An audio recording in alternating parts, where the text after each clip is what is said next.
आदमी पार्टी के प्रदेश उपाध्यक्ष अनुराग ढांढा आज कासंडा गांव में पार्टी नेता अनुराग मलिक द्वारा आयोजित समारोह में पहुंचे। इस दौरान उनका पार्टी नेताओं सहित सरपंच संदीप आर्य व ग्रामीणों ने पगड़ी बांधकर स्वागत किया। आपके प्रदेश उपाध्यक्ष अनुराग ढांढा ने उपस्थित जनसमूह को संबोधित करते हुए कहा कि आप पार्टी ने मात्र 10 साल में दिल्ली और पंजाब में उन राजनीतिक दलों के गढ़ को उखाड़ा फेंका है जो खुद को अपना घर बताकर दशकों से सत्ता में रहे, तथा उन दलों की सरकारों ने आमजन को न तो कोई सुविधाएं दी और न उनके जीवन स्तर को सुधारने के लिए प्रयास किया। उन्होंने कहा कि भाजपा डर के मारे आपके नेताओं को जेल में ठूंस कर डराने का प्रयास कर रही है। अगर भाजपा सही में जनता के साथ न्याय करना चाहती है तो प्रदेश और केंद्र में कांग्रेस पार्टी की सरकार लंबे समय तक रही है, उनके नेताओं को भी जेल भेज कर दिखाए।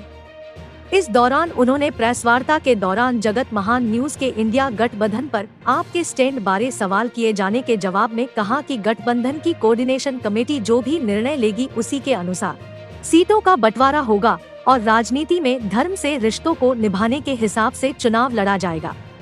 इस मौके पर उनके साथ डॉक्टर मनीष यादव, सतीश राज देशवाल, मोना सिवाच आदि मौजूद रहे। इस दौरान ग्रामीणों और गांव के सरपंच संदीप आर्य ने अनुराग को पगड़ी बांधकर उनका स्वागत किया। ये वहम है लोगों का, क्योंकि अभी तक विकल्प नहीं था, इसलिए लोग जात पात को आधार बनाते थे, नेताओं को आधार बनाते थे, अलग अलग कारण ढूंढते थे कि किस तरीके से वोट दें। लेकिन जब विकल्प मिलता है लोगों को, तो दिल्ली में लोगों ने जात पात को पूरी तरह से, धर्म के राजनीति को पूरी तरह से रिजेक्ट कर दिया और काम की राजनीति को चुना। इसी तरीके से जब पंजाब में मौका मिला तो जात पात की राजनीति छोड़ के लोगों ने, धर्म की राजनीति छोड़ के लोगों ने काम की राजनीति को मत दिया। मेरा पूरा विश्वास है कि हरियाणा के लोग भी पीछे नहीं रहेंगे। 2024 में काम की राजनीति को चुनेंगे, अरविंद केजरीवाल जी की राजनीति को चुनेंगे और हरियाणा भी बदलाव की राह पर आगे बढ़ेगा। तो ये लोकसभा में क्यों नहीं काम आता आपका, जो आप बात बोल रहे हैं कि भी जात पात पे नहीं होना चाहिए, लोकसभा में भी क्यों नहीं कामयाब हुए आप? लोकसभा में भी कामयाब होगा, पूरी तरह से कामयाब होगा, क्योंकि किसी भी चुनाव में लोग विकल्प तलाशते हैं, लोग सपने पर वोट देते हैं, लोग ये देखते हैं कि मेरे भविष्य के लिए क्या अच्छा हो सकता है, उसके लिए वोट देते हैं। आम आदमी पार्टी, जब पिछला लोकसभा चुनाव हम लड़े तो हमारे रिसोर्सेज बहुत सीमित थे और हम बहुत छोटी पार्टी थे। उस लिहाज से लोगों को शायद हम नेशनल लेवल पर उस वक्त विकल्प नज़र नहीं आए थे, लेकिन आज आम आदमी पार्टी एक नेशनल पार्टी बन चुकी है, जो पिछले लोकसभा चुनाव में हम नहीं थे। अब हम एक राष्ट्रीय विकल्प हैं। कांग्रेस और भारतीय जनता पार्टी के बाद तीसरी सबसे बड़ी पार्टी हैं पूरे हिंदुस्तान के अंदर। लोग जगह जगह पर आम आदमी पार्टी के नेतृत्व में विश्वास जता रहे हैं। गुजरात में हमारे विधायक जिता के भेजे, 41 लाख लोगों ने वोट दिया। गोवा के अंदर हमारे विधायक जिता करके भेजे।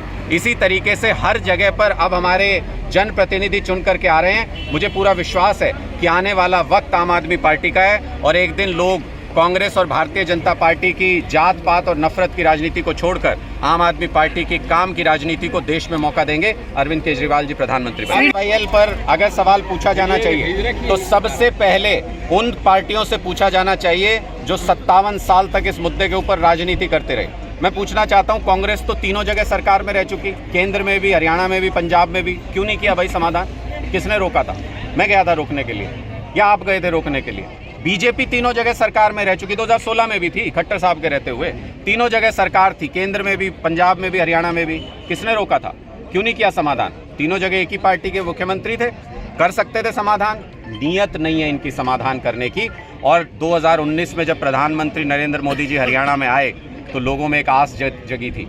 उन्होंने कहा था कि 70 साल से भारत का पानी बह के पाकिस्तान में जा रहा है, उस पानी को मोदी रोकेगा और हरियाणा, पंजाब, राजस्थान के किसानों को देगा। ये उनके शब्द थे।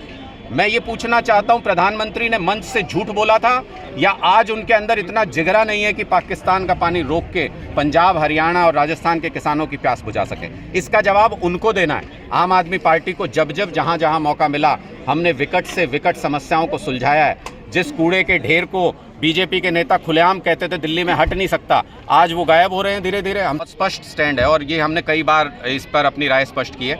इंडिया गठबंधन देश में लोकतंत्र को बचाने के लिए, संविधान को बचाने के लिए बनाया गया, क्योंकि संविधान रहेगा तभी लोकतंत्र रहेगा, लोकतंत्र रहेगा तभी पॉलिटिकल पार्टियां रहेंगी, तभी राजनीति रहेगी। इसलिए सभी पार्टियों ने यह तय किया, मोदी जी तो तानाशाही लाने पर उतारू हैं। मोदी जी ने सारी एजेंसियों को अपना कबूतर तोता बना लिया है कि जिसको जहां इशारा करें उसको गिरफ्तार कर लो, बिना किसी सबूत के, बिना किसी कानून के। इसलिए उनकी तानाशाही को खत्म करने के लिए राष्ट्रीय स्तर पर यह बात हुई कि सभी पार्टियां एक राय एक मत हों और वो एक जगह पर आकर चुनाव लड़ें। किस तरह से सीट शेयरिंग होगा नहीं होगा, कहाँ किस राज्य में होगा, वो सब कोऑर्डिनेशन कमेटी चर्चा करेगी और उसके बाद वो बात आगे बढ़ेगी। लेकिन अभी सैद्धांतिक तौर पर सभी पार्टियां इस बात पर एक राय है कि तानाशाही को खत्म करने के लिए, लोकतंत्र को बचाने के लिए भारतीय जनता पार्टी के खिलाफ चुनाव लड़ें। जगत महान न्यूज के लिए कासंडा से सारिका नरवाल की रिपोर्ट।